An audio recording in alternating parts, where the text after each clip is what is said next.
नमस्कार दोस्तों, जय श्री राम, राधे राधे। आपका teaching in Hindi career classes में स्वागत है। अभी तक आप लोग हिंदी गद्य की विधा नाटक उसके बारे में पढ़ रहे थे। अब हिंदी के जो प्रमुख नाटक थे उस नाटक के अंदर जो पात्र थे उनके बारे में पढ़ेंगे। तो सबसे पहले आते हैं जयशंकर प्रसाद, जिन्होंने कई नाटक, ऐतिहासिक नाटक की रचना की है। उसमें जो उनका प्रमुख नाटक है स्कंदगुप्त, उनमें कौन कौन से पात्र हैं ये आप पढ़ेंगे। तो सबसे पहले आप पुरुष पात्र को पढ़िए। किसको? पुरुष पात्र। तो पुरुष पात्र में इनके आते हैं पृथ्वीसेन, स्कंदगुप्त, भट्टार्क, बंधुवर्मा, महादंडनायक, पुरुगुप्त, कुमारगुप्त। ये स्कंदगुप्त के पुरुष पात्र हैं। अब स्कंदगुप्त नाटक में स्त्री पात्र जो हैं, अब स्त्री पात्र कौन कौन है इसमें?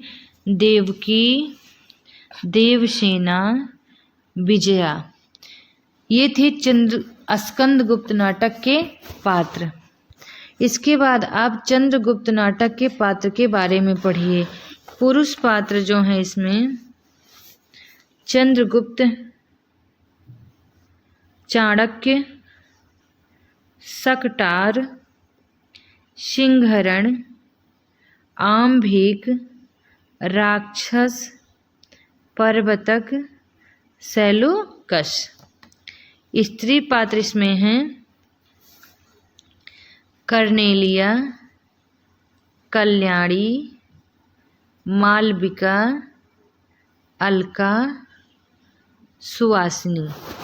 ये थे चंद्रगुप्त नाटक के पात्र।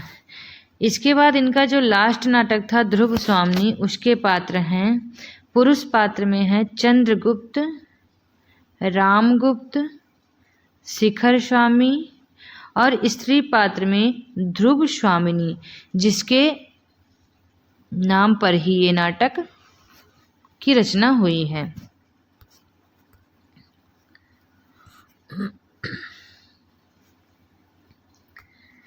इसके बाद आते हैं मोहन राकेश के नाटक के बारे में। कौन?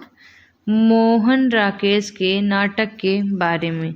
मोहन राकेश का नाटक है आषाढ़ का एक दिन। क्या है? आषाढ़ का एक दिन, जिसमें पुरुष पात्र में कालिदास, विलोम, मातुल, दंतुल। ये कालिदास, विलोम, मातुल, दंतुल ये पुरुष पात्र हैं। अब स्त्री पात्र में अंबिका, मल्लिका, प्रियमंजरी, रंगिनी, संगिनी। ये थे मोहन राकेश के आषाढ़ का एक दिन नाटक के प्रमुख पात्र। अब दूसरा नाटक इनका है लहरों के राजहंस। इसमें पुरुष पात्र में नंद, श्यामांग, आनंद, और स्त्री पात्र में सुंदरी, अलका, मैत्रेय। फिर इसके बाद मोहन राकेश का तीसरा नाटक आता है जिसका नाम है आधे अधूरे, जिसमें पुरुष पात्र में हैं महेंद्र नाथ सिंघानिया, जगमोहन, अशोक। ये पुरुष पात्र हैं। स्त्री पात्र में हैं सावित्री, बिन्नी, किन्नी, जुनेजा।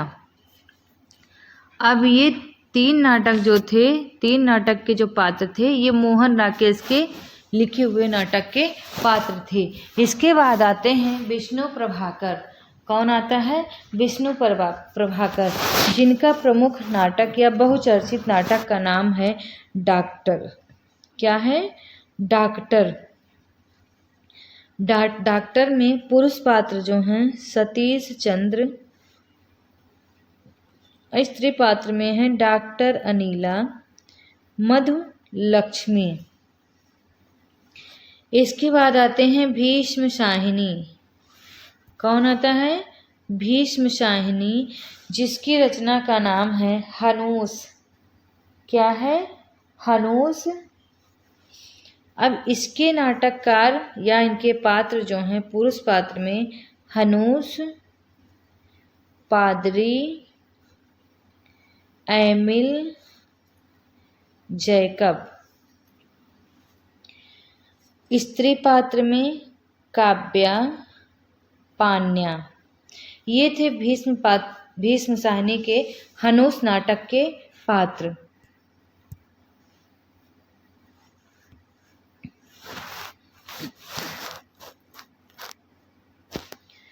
अब आते हैं उपेंद्र नाथ अश्क। कौन आता है? उपेंद्र नाथ अश्क। इनका बहुचर्चित नाटक जो है अंजो दीदी। क्या है? अंजो दीदी। इसमें पुरुष पात्र में श्रीपत हैं और स्त्री पात्र में अंजो दीदी खुद हैं, जिनका नाम है अंजलि। क्या नाम है? अंजलि। इसके बाद आते हैं जगदीश चंद्र माथुर की रचना कोणार्क के पात्रों के बारे में। इसमें पुरुष पात्र में विशु, नरसिंहदेव, धर्मपाल। अब दूसरा इनका नाटक जो है पहला राजा, उसके पात्र हैं पृथु और शुक्राचार्य। ठीक है। इसके बाद लक्ष्मी नारायण लाल। इनके बहुचर्चित नाटक जो है मादा कैक्टस। उसके पुरुष पात्र हैं अरविंद, स्त्री पात्र में हैं सुजाता और आनंदा। कौन है? सुजाता और आनंदा।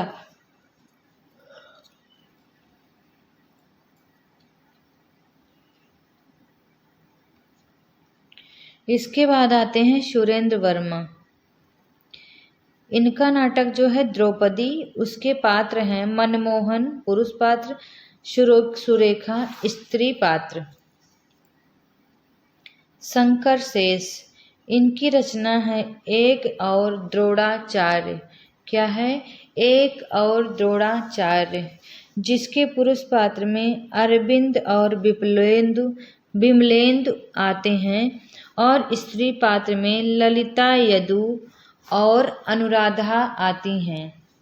ये थे हिंदी के प्रमुख नाटक के पात्र। अब ऐसे ही हम आपको बता देते हैं कि हिंदी का प्रमुख गीत नाट्य एवं काव्य नाट्य जो है उसके बारे में। जैसे नाटककार और नाटक, अब निराला ने पंचवटी प्रसंग लिखा है, जयशंकर प्रसाद का करुणालय, ये तो आपको बताया गया है कि गीत नाट्य है। सुमित्रा नंदन पंत का रजत शिखर शिल्पी है। भगवती चरण वर्मा तारा, डॉक्टर धर्मवीर भारती अंधा युग, डॉक्टर लक्ष्मी नारायण लाल का सूखा सरोवर है, दुष्यंत कुमार एक कंठ विस्प्यायी, भारत भूषण अग्रवाल अग्निलीग, अज्ञेय। इनका उत्तर प्रियदर्शी नाटक जो है वो नाटक गीत नाट्य काव्य नाट्य की श्रेणी में आता है। विनय रस्तोगी, इनका सूतपुत्र जो है, सूतपुत्र नामक नाटक गीत नाट्य। डॉक्टर विनय एक प्रश्न मृत्यु, ये महाभारत की कथानक पर लिखा गया नाटक है। वीरेंद्र नारायण, इनका नाटक जो है सूरदास। ये सारे नाटक जो हैं गीत नाट्य या काव्य नाट्य की श्रेणी में आने वाले नाटक हैं।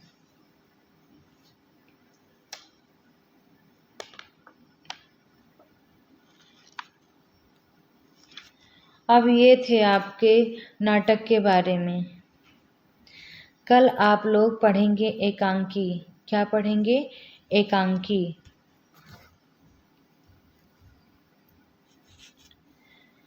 अब एकांकी की शुरुआत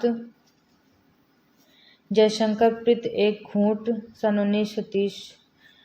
एक घूंट जो रचना है जयशंकर प्रसाद की, जो नाटक में भी है। इसी नाटक या इसी एकांकी से एकांकी का आविर्भाव हुआ माना जाता है। यह जयशंकर प्रसाद की रचना जो एक घूंट है, जिसकी रचना 1930 में हुई है, इसे आधुनिक ढंग का प्रथम एकांकी स्वीकार किया जाता है या माना जाता है। ठीक है, चलिए कोई बात नहीं, कल आप लोग एकांकी के बारे में पढ़ेंगे।